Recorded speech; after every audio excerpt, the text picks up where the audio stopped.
Warahmatullahi wabarakatuh. Good morning, judges, teachers, and all my friends. Today, I'm going to tell you a story. This is the story about the lion and the mouse.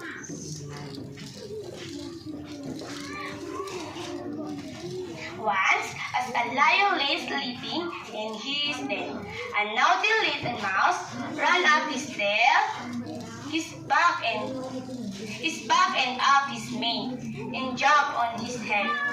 So the lion woke up. The lion grabbed the mouse and holding him, he roared in anger. How dare you wake me up? Don't you know that I'm the king of the best? The terrified mouse, shaking and trembling, begged the lion to let him go. Please don't eat me, Your Majesty. I did not mean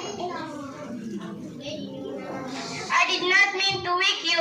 It was a mistake. I was only playing. Please let me go. And I promise I will be your friend forever. Who knows, but one day I could save your life. The lion looked the tiny mouse and laughed. Ha ha ha, you saved my life?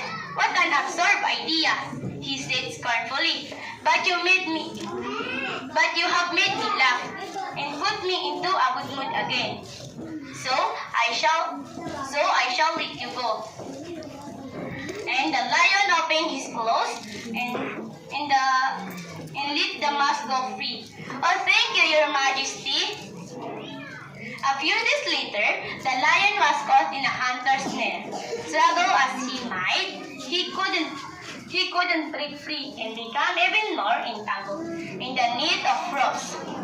He let out a roar in anger that shook the forest.